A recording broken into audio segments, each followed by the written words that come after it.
Let me just say that this video is a discussion. It's not really a right or wrong thing. You guys can take whatever you want from this video, as long as my points aren't misconstrued. Unless you are confused about what I'm saying, I'll explain it down in the comments if you want me to explain a certain thing. Try not to get too angry. I'm just having a little bit of a discussion because I think that's really healthy for the community. And remember to think for yourself and have your own opinions. I don't want people silenced for that type of shit. Unless you're a piece of fucking shit, then yes, I will silence you all day. So, I watched this video by Ashton Daniels, who is a great YouTuber, by the way. If you like alt and you like LGBT YouTubers, I will link him down in the description. Great guy, great video, and yeah. So, he had a video up about gatekeeping in the alt community, and I just really wanted to talk about it with Furry, because as I was watching the video in college, there was a lot of things that kind of overlapped, and I thought it'd be interesting, and so I was like, fuck it, why not? So, I just want to talk about gatekeeping in the alt community versus Furry, because it's vastly different, because Furry is either a fandom or a subculture, depending on who you talk to. Some people are probably going to get angry at me for that. I just feel like it depends on who you talk to. Some people consider it a subculture, others consider it a fandom. I'm kind of inclined to say it's kind of both in the middle. Like, there's no right or wrong answer. I think it just depends on who you talk to, for me. But if you were to define it to me, I would probably say subculture. If you're asking for my opinion, that's how I feel about it. But I just want to talk about the differences between gatekeeping in alt and Furry. So when we're talking about alt can be defined by anything. It's under so many. Alt covers so many different subcultures, from goth to punk to scene, emo, metalheads. All those would be considered alt. And alts can be defined by, and a lot of these subcultures are around a certain idea of either music, aesthetic, ideas, and politics. Whereas Furry is, you just have to like animals, and that's it, you're a furry. And also if you identify as one. That's how I would define a furry, at least, if they identify as furry. Because there's some people who like animals and don't consider themselves a furry, and more power to them. That's great. I don't think there's anything wrong with that. But when it comes to gatekeeping in alt communities, there'll be those elitists be like, oh, if you don't listen to the Sex Pistols, then you're not punk. And if you're not, or if you don't, wear your eyeliner this certain way, then you're not goth. Which is really stupid and obvious. Like, if you like goth music, and you start partaking in that particular aesthetic, then yeah, I would consider you a goth. Punk, if you are DIYing your clothes and you listen to the Ramones and Dead Kennedys and the Destructo Disc, and you're going to mosh pits and you're making patches for your battle jacket, then yeah, you'd be considered a punk and stuff. Whereas Furry, if you identify as a furry and you like animals, then yeah, you're a furry. Don't let other people, because you can't name the first 5 punk bands to make the subculture more known. Don't let them get you down, because they're obviously trying to like one up, because they're insecure. I want to look like the best punk that ever fucking lived, which is fucking weird. I don't understand people who are like that. That doesn't really happen in Furry, as far as I know. I don't think there's any elitist furries out there. And if there is, my fucking god, help you. I'd fucking deck them. Straight up. like being an being a like a furry elitist. Could you imagine that? A furry fucking elitist? Dude, I actually low-key want to see that type of person just so I could fucking bully them. I swear. I'm sorry, that sounds so mean of me, but like, I would love to bully a furry elitist. Could you imagine if that fucking existed? Like, holy shit. Anyway, off topic. So, like, therefore, like, gatekeeping in furry doesn't really exist. And also because it's so broad, kind of like alts in a way. Like, anything that would be considered under the genre of anthro-animals would be considered, or cartoon animals would be considered under the furry genre, which is great, you know? That means we can find more content with, anthro-animals, and which is what we all come for, right?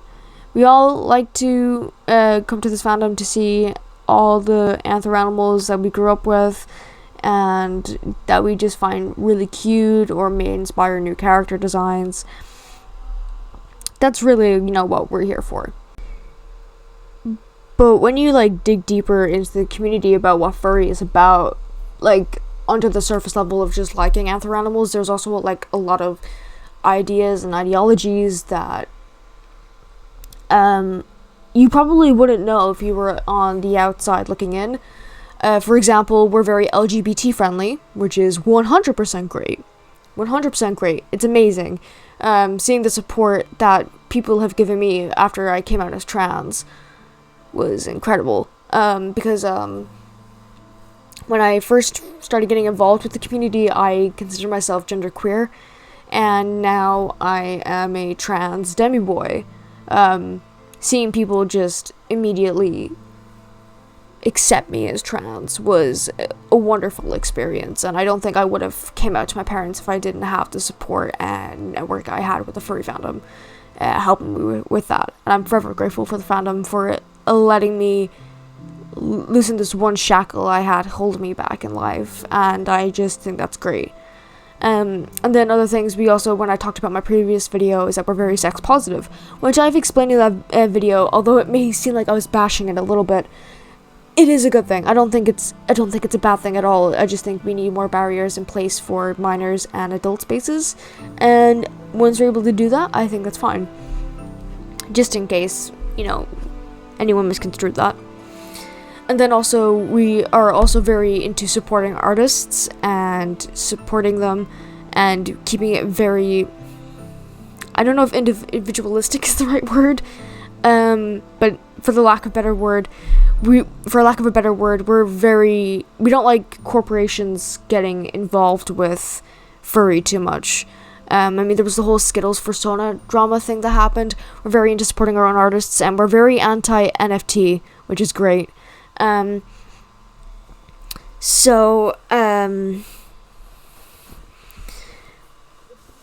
Which is absolutely fantastic, and I feel like a lot of those ideologies, I feel like a lot of people agree with, and a lot of furries are fine with, and I feel like none of them are inherently bad. I think we're all very on board with all that sort of thing. And then there's the punk subculture that also have their own ideologies, which is the punk subculture was mainly consists of working class individuals, so we're very anti-capitalist, and also we're very LGBT friendly, and we are also do a lot of DIY stuff to prevent overconsumption and also of fast fashion and stuff. But we're also do it for individualism as well, because we are very individualistic, and we like to make things more of our own, which is one thing I've been doing right now, which is why battle jackets are a very common thing in our community when it comes to the punk aesthetic, because not every punk dresses like that, and they're known as egg punks, so they won't really dress as much in the aesthetic, but they are very into the music, and they are very into the punk ideologies and politics, because that is the main big part of being a punk, is the music and the ideology and politics. The aesthetic, not as much. But if I was to give you an idea of individualism and like stuff that I have on my jacket, and just my to give my idea of my beliefs and stuff, I have it all on my battle jacket, which a lot of them do, which some don't, which is fair, because going out in a jacket with a lot of your political beliefs on it is not always safe, especially if you're in an unsafe area, or they may not always be as obvious. For example, people will put the trans crown on their flag to say that they're trans. Some people put safety pins on their jacket to say that they're a safe person, and that if someone needs help, they can go to them and be like, hey, I need help. Say they're looking for a gender-neutral bathroom, or say some man is following them and they need someone to walk them to a bus stop or something. But I have he, him, which is my pronouns on there. That's more like just a helpful thing for myself rather than other people to see. And then I have boycott the binary on my jacket, which is just to say that I don't believe in the gender binary, because the gender binary is bullshit, and I have a lot to say about that. But that is a different topic for another video. But I also have a certain patch that I made myself, which is fear is not my fate. I feel like it's a great thing to have on my patch to say that I'm not going to go down without a fight, and is definitely my most, I guess, powerful affirmation that I have. I also have another affirmation, one that is, you are doing better than you think, which is really just for other people to see. I have other things that I want to put on my jacket to talk about mental health awareness and stuff, which is not necessarily, I haven't really seen talked about much in the punk community, but so I decided why not express that on my battle jacket. For lack of a better term for this patch, I feel like people would hate crime me for this, because people don't know how to handle other people's opinions. And that is only posers keep politics out of punk, because punk is a very political movement, and a lot of people think that they can be like right-winged and then be a punk, and that's not really it. The best analogy I have for being a conservative punk is calling yourself a vegetarian and then having a fucking Big Mac and a Whopper burger at the same time. Like, why are you're a vegetarian but you're eating meat? That goes against what being a vegetarian is. Being a conservative and being a punk is basically, that's the best analogy I have, because punk ideology goes against a lot of conservative stuff. That's the best way I can explain it. And then also I have no space for sexism, queerphobia, racism, oppression in our cities and in our scene. I don't think anyone would disagree with me on that, and if they do, we got some questions. So with all that individualism, that also kind of leads into the furry fandom, because in the furry fandom we also have a lot of individualism, which is fantastic. We fucking love being ourselves for the most part. I can go into another video about that, but that's not what we're going into today. We very strive onto being ourselves and being authentic, and that's why we're very sex positive, which is why we're very LGBT friendly, which is absolutely fantastic. For people, giving people the space to be themselves is fantastic, and I love it. You know, and we should never gatekeep that. But there is some barriers we should be putting in. Because guess what? Sometimes being yourself can be a bad thing. And I hate to be that type of person, but like, I don't think I'm wrong when I say being yourself when you're a fucking pedophile, or when you're a zoophile, or when you're a racist, or a sexist, misogynistic prick, or you're transphobic or homophobic or anything like that. No, maybe being yourself is a bit of a bad thing. Considering the fandom is so broad in terms of, oh yeah, all you have to do is like animals and identify as a furry, and then yeah, you're just a furry, which in a way, as I said, isn't always a bad thing, but at the same time, there's no kind of gatekeeping in the community which I don't really like that term, but to use this, but for lack of a better word, we're going to use gatekeeping. Whereas anyone could just walk in here and be like, yeah, I'm a furry, and then we're like, yeah, that's great. I feel like in a way our community is way too fucking nice. We want to pride ourselves so much on individualism, and I'm not saying any of this is a bad thing, but I feel like we want to put that forward so much to the point where we allow people being themselves into allowing really bad people to be themselves. People that hurt other people, which of course is nonsense, zoos, people who just want to enforce being misogynistic, being queerphobic, racist, all of that sort, into the community, which hurts our community. And considering we have a lot of ideologies that are in our community, that being we are very sex positive, and that we are very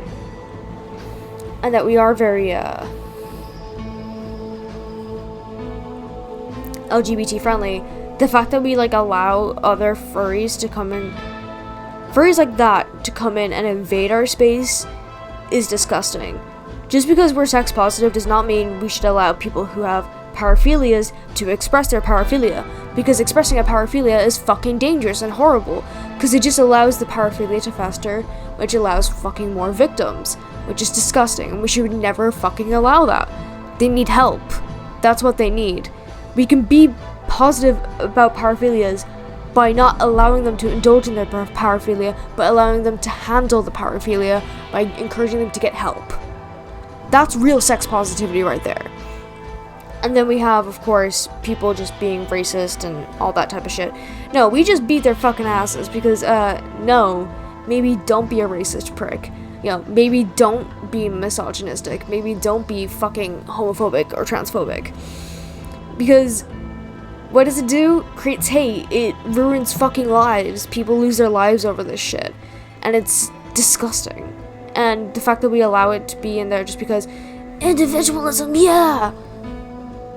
No!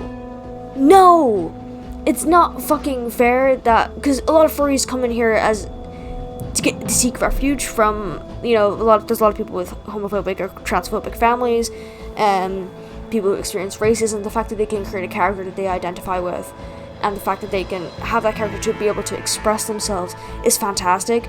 And then we have it intruded by people who are trying to force them back into that box, or where they feel unsafe, where it's meant to be their safe space.